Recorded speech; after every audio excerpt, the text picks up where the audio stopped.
Rob, the power of gratitude has an effect externally, that is, how it affects the world around you, and internally, the effect it has on you.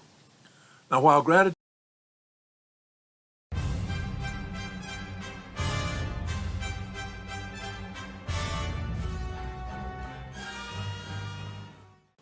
what makes gratitude powerful? Part 2. Hi, I'm Reverend Andrew Bozeman, and this is On the Wings of Your Mind. Yesterday, we discussed the subject of what makes gratitude powerful. We discussed the many ways that expressing gratitude can enhance your experience in life. We acknowledge that there are two areas where the power of gratitude has an effect. Externally, that is, how it affects the world around you, and internally, the effect it has on you. Now, while gratitude is something that most of us were trained as children to express by our parents, gratitude is not a behavior restricted to children, nor is it simply good manners. For spiritual warriors, gratitude is a state of mind that amplifies the attracting power of your being. For spiritual warriors, gratitude can be a shield of positive emotion that uplifts you when there is danger of slipping into a dark emotional state.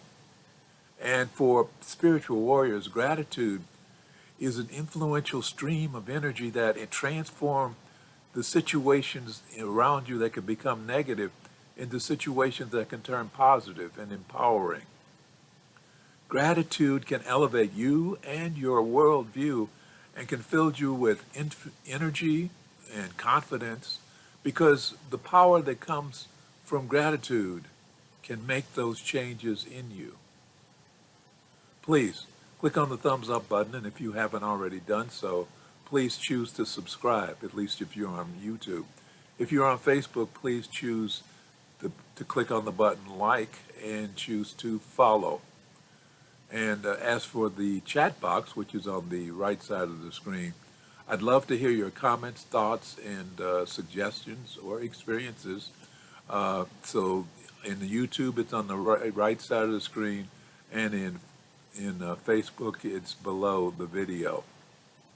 So look forward to hearing from you.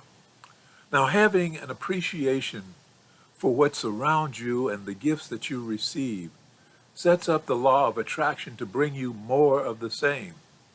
Gratitude is a pretty powerful tool, and I highly recommend including gratitude as a practice in your life.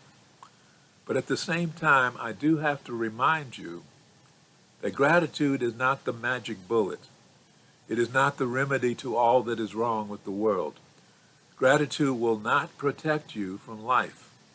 That's not what it's there for. Life contains a large dose of suffering, and no amount of positive thinking is going to change that truth. Life is suffering. As the Buddha tells us, suffering is a reality that has so many points of entry into our lives.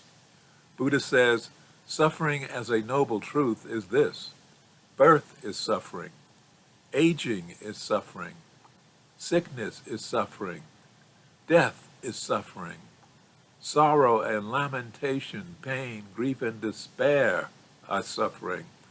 Association with the loathed is suffering. Disassociation from loved ones is suffering. Not to get what one wants is suffering. In short, suffering is the 5 categories of clinging objects. Suffering, suffering. Suffering is a part of life that cannot be avoided. But what we must remember is that we didn't come into this life to party. We didn't come to the physical plane as spiritual beings to party. We came here to learn and to grow through experience. We all know the expression, no pain, no gain. Well, that's what we're in for. We are powerful beings who not only don't know how to express our power, we don't even know that we have the power. So we're here to discover ourselves through the ordeal of physical life. Remember, we are individualized expressions of infinite intelligence. We're spiritual beings having a human experience. This physical existence is not all there is. It's only a phase we as spiritual beings go through on our way to higher levels of existence. Just as preschool led to elementary school, that led to middle school, that led to high school, that led to the next stages of our life, so that this physical life lead to other levels of existence. But getting to those higher levels requires working through the strenuous, emotion-packed workout that life puts us through. Gratitude must become part of our regimen in order for us to get there.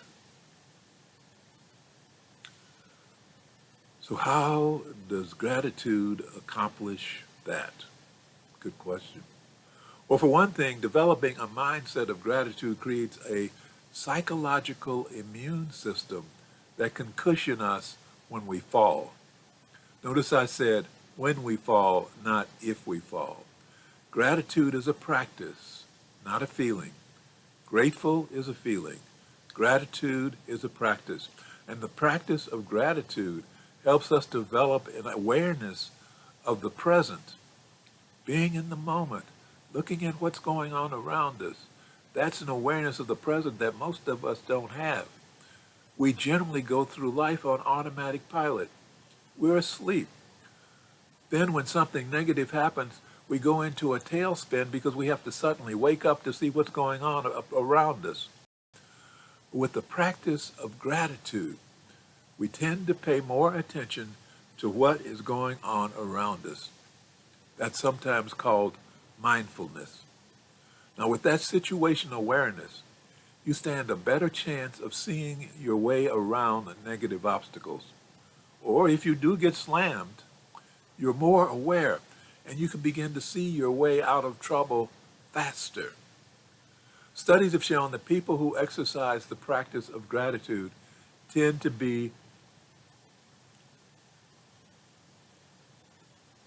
to demonstrate a higher level of resilience and therefore a faster rate of recovery. In other words, people with the practice of gratitude are not immune to being hurt or losing out or failing.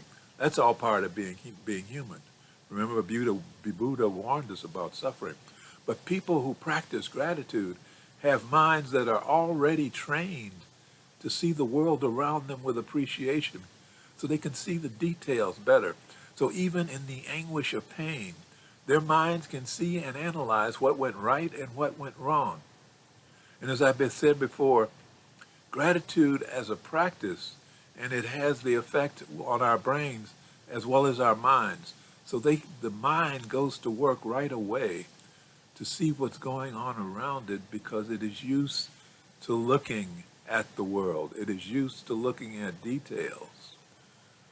In a study on people practicing gratitude versus people who didn't practice gratitude, MRI brain scans showed that there was greater neural sensitivity in the medial prefrontal cortex, which is a brain area associated with learning and decision making.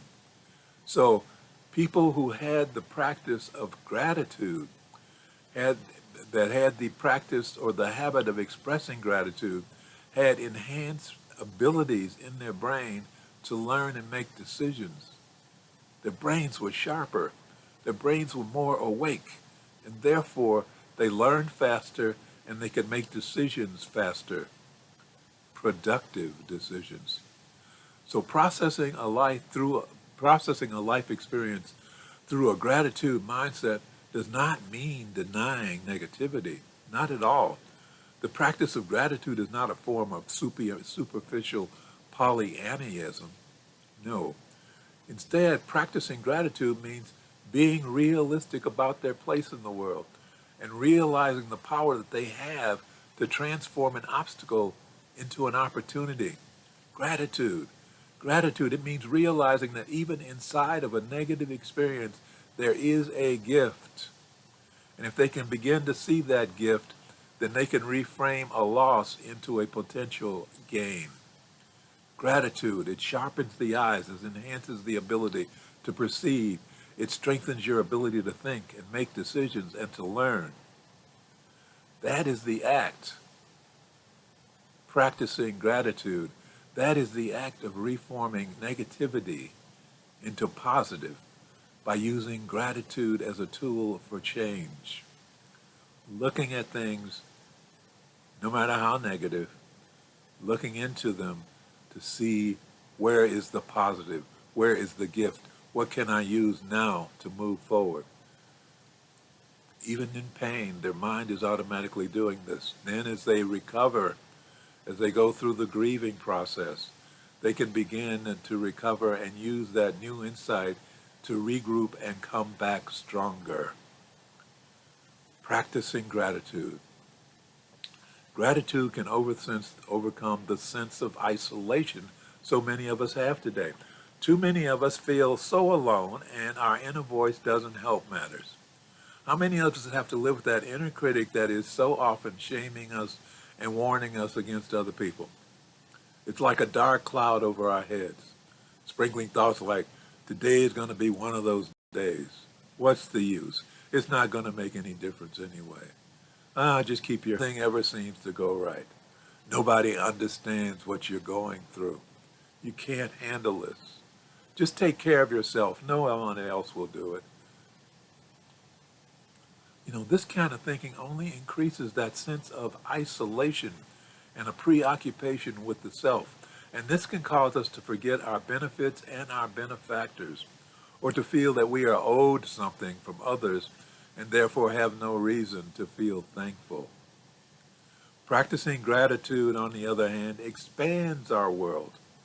According to Jack Kornfield, founder of the Spirit Rock Meditation Center in California, we have the privilege of the lavender color at sunset, the taste of a tangerine in our mouth, and the almost unbearable beauty of life around us, along with its troubles. We can either be lost in a smaller state of consciousness, what in Buddhist psychology is called the body of fear, which brings suffering to us and to others, or we could bring the quality of life, love, and appreciation, which I would call gratitude, to life. Robert A. Edmonds, Ph.D., the world's leading scientific expert on gratitude, says incorporating gratitude into our lives in this way has the effect of bringing humility where we turn to realities outside of ourselves. We become aware of our limitations and our need to rely on others. Humble people are grounded in the truth that they need others. We all do. We are not self-sufficient.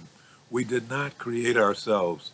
We depend on parents, friends, our pets, God, the universe, and yes, even the government to provide what we cannot provide for ourselves. Seeing with grateful eyes require that we see the web of interconnection in which we alternate between being givers and receivers. The humble person says that life is a gift to be grateful for, not a right to be claimed. In gratitude and humility, we acknowledge the myth of self-sufficiency.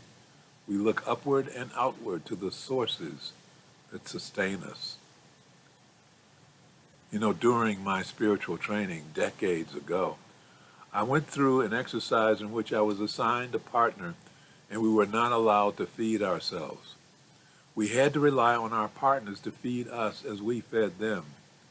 The purpose of the exercise was to teach us to learn to ask for what we wanted, to rely upon those around us to help us get what we wanted, and to express gratitude for their assistance. We were dependent on each other, and the more we did that exercise, the better we became at practicing the power of gratitude, because we understood that we needed each other. We understood that we were dependent upon each other. Infinite intelligence has given us the gift of life. Even with all its trials and tribulations, life is a gift. Recognizing that everything good in life is ultimately a gift is a fundamental truth of reality. Humility makes that recognition possible. The humble person says, how can I not be filled with overwhelming gratitude for all the good in my life that I've done nothing to merit? The realization that everything is a gift is actually freeing. And freedom is the very foundation upon which gratitude is based. So let us empower ourselves with gratitude. It sharpens our senses, it enhances our abilities to perceive and analyze, and it makes us stronger when we fall because it gives us strength, resilience, and energy to get back up and move on to our highest good. Gratitude, gratitude, gratitude. Let us close with prayer. Thank you, Infinite Intelligence, for bringing all of us together in this life so that we may become spiritual warriors and joining the work we have come here to do. Thank you, Infinite Intelligence, for bringing us into the space of awareness and a deeper understanding of our relationship to life and infinite intelligence. Thank you for showing us who we really are. We open our minds and hearts to the truth of our being. We are the children of God. We are individualized expressions of infinite intelligence. And because we are part of the greater whole, we're beginning to understand our value to the continuity of life on this planet. As we become channels of your power, infinite intelligence, we can feel your presence within ourselves and within our lives more and more. We know that as we feel your presence within our lives every day, we will rise because we are no longer cut off from you by being immersed in the darkness of fear, anger, and the pain of unforgiveness. So we're now restoring our connection through the grace of forgiveness, knowing that as we learn to forgive ourselves for the pain we have caused ourselves, and as we learn to forgive those who inflicted pain upon us, our connections will grow stronger, and our lives will grow happier and healthier and more prosperous. And for this, we are truly grateful. As above, so below. As within, so without. And so it is. Amen. Please click on the thumbs up button below. And if you haven't already done so on YouTube, please choose to subscribe. If you're on Facebook, please click on the like button and choose to follow. And I'd love to hear your comments, thoughts, and questions. Please use the chat box below the video. Thank you very much for watching and for sharing your time with me. I am Reverend Andrew Bozeman, and this is on the Wings of Your Mind.